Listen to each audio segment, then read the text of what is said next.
39 लाख एकड़ की भूमि से राजस्व क्या मिलता है, आय क्या मिलती है? 123 करोड़ रुपया। रेलवे और सेना से बड़ी भूमि है भाई ये।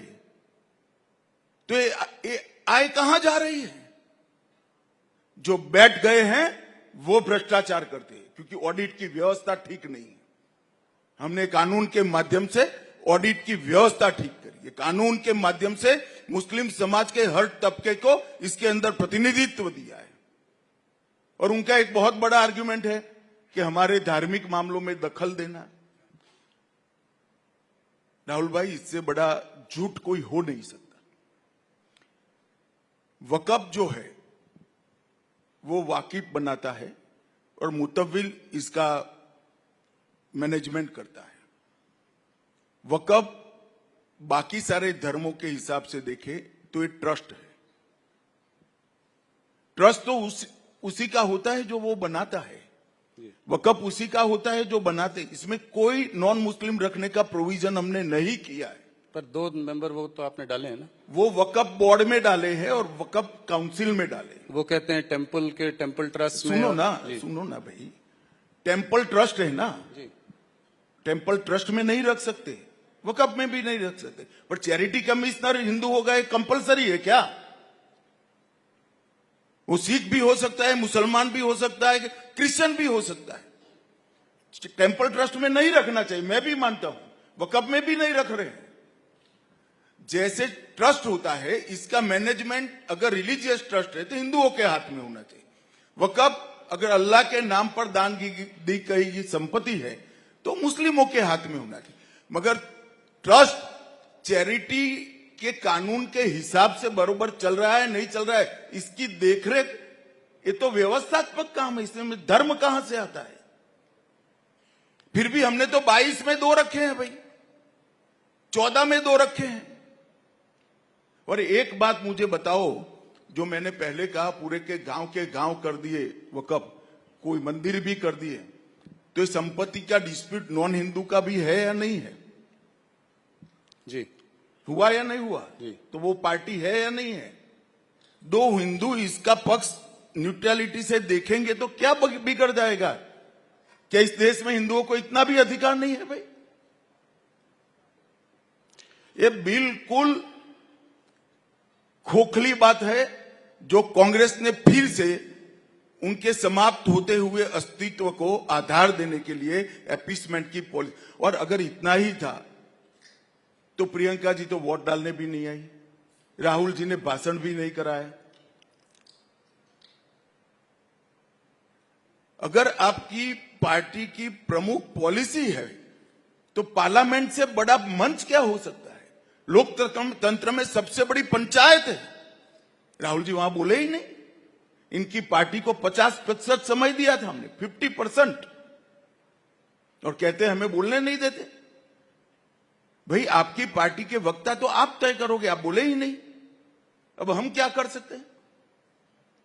अब चिल्लाएंगे रोड पर, हमें बोलने नहीं देते, हमें बोलने देते थे। उनकी पार्टी को जो टाइम दिया है उसमें पूरा टाइम राहुल गांधी बोल सकते थे। ना उनकी पार्टी चाहती है ना वो चाहती है। ये ऑपोजिशन पार्टीज ये भी कह रही हैं कि ये जो नैरेटिव आप बना रहे हैं, आप भी बहुत दमखम से बोले लोकसभा में, कल प्रधानमंत्री जी ने भी शानदार स्पीच दी यहाँ पे।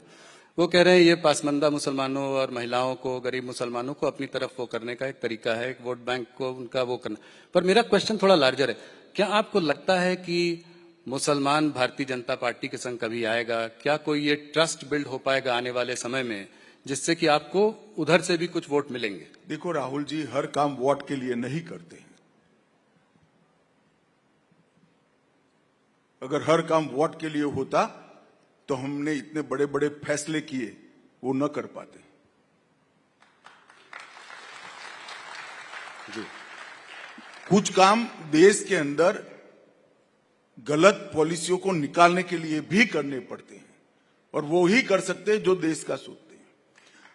और अगर ये लोग ऐसा सोचते हैं कि हमारा ऐसा करने का उद्देश्य है कि मुस्लिम बहनें हमें वोट दे दे, पसमंदा मुसलमान हमें वोट दे दे, सिया, बोहरा, आगा खानी, मोहम्मदिया, ये सारे हमें वोट दे दे, तो आप क्यों नाराज कर रहे हो भाई?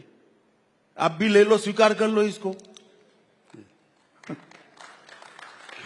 वो करने की खातिर आर्गुमेंट करते हैं। उनको भी मालूम है वोट का मामला नहीं है, व्यवस्थापन का मामला है।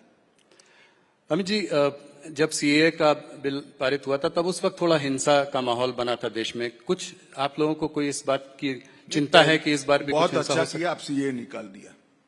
मैं चाहता था कोई पूछे, कोई पूछता नहीं था। आपने पूछ ही लिया, अच्छा हो गया।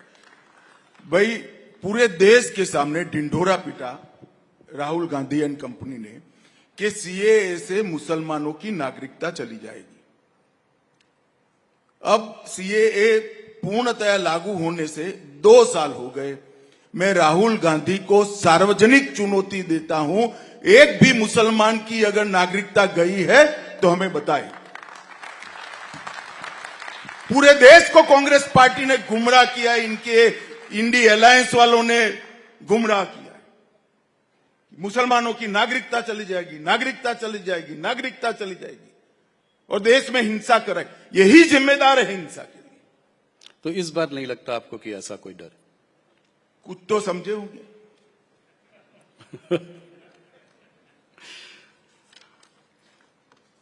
अमित जी, थोड़ा दूसरे सब्जेक्ट डिलिमिटेशन की ओर बढ़ते हैं।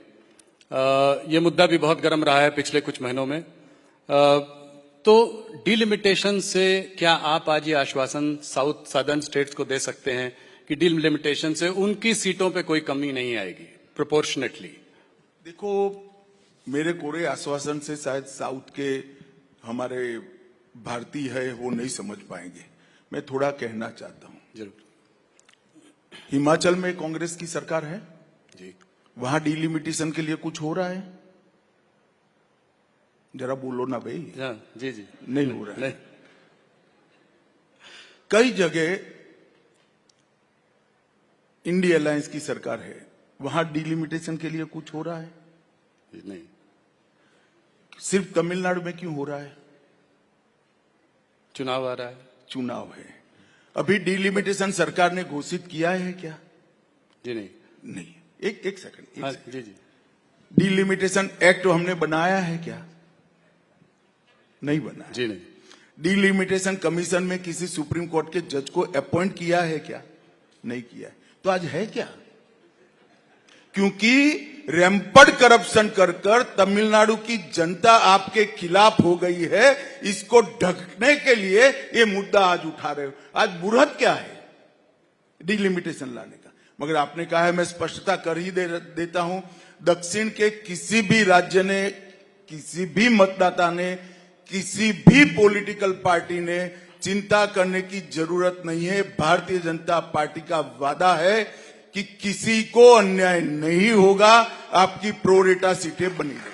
तो मतलब अगर 7.5 सीटें होंगी तो प्रोरेटा के हिसाब से उनकी जो बनती है 180 मैंने वोट कह होगी। ही दिया भैया। हाँ, जी। पहले भी कह चुका हूं, जी। मगर ये सुनना ही नहीं चाहते। जी। क्योंकि ये शोर शराबा बंद कर देते हैं तो उनको करप्शन का जवाब देना पड़ेगा, उनको परिवारवाद का जवाब देना पड़ेगा। चुनाव मुद्दे पर वो चाहते नहीं। तो जैसे 750 सीटें अगर हो गई तो उत्तर प्रदेश की सीटें भी बढ़ के 110 120 हो जाएंगी। तो ये बहुत बड़ा नंबर है। राहुल जी, जी। ऐसा है कि डिलिमिटेशन कमीशन का हर बार एक्ट बनाना पड़ता है। अभी तक की एक्ट का आयुष्य 25 तक था। अब नया एक्ट आएगा तो वो भी समझते हैं, हम भी समझते हैं, पार्लियामेंट में आएगा। छिपा कर नहीं हो सकता।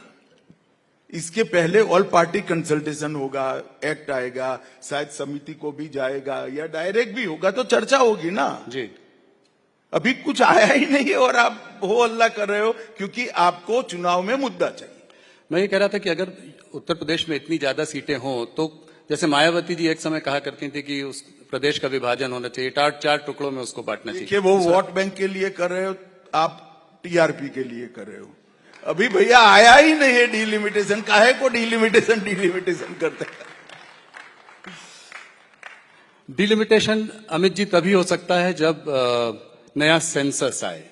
तो ये कैसे होगा, कब होगा? और इसमें कास्ट सेंसस की जो बात चल रही है, जो ऑपोजिशन की भी डिमांड है, उस पर आपका क्या विचार है? गट डिलिमिटेशन भी 2001 के जनगणना के आधार पर हुआ था। ऐसा जरूरी नहीं है, परंतु डिलिमिटेशन जब भी करना पड़ेगा, किस प्रकार से करेंगे, किस जनगणना के आधार पर करेंगे और किस प्रकार से करेंगे, ये सारा एक कानून बनकर संसद में पारित होता है, तब जाकर डिलिमिटेशन की प्रक्रिया शुरू होती है, क्योंकि वो हमारे लोकतंत्र का मूल आधार है। जो लोकतंत्र को सत्ता तय करने का कॉलेजियम है, हमारी संसद है, हमारी विधायिका है, वो वहीं से चुनकर आती है। तो उनकी कॉन्स्टिट्यूएंसी का डिजाइन करना, इससे बड़ा महत्वपूर्ण कार्य लोकतंत्र में और कोई हो नहीं सकता। और पार्लियामेंट के कानून से, और पार्लियामेंट के कानून को राष्ट्रपति महोदय के अनुमोदन के बाद ही होता है, और उसमें कोई पार्टी इन्वॉल्व नहीं होती है।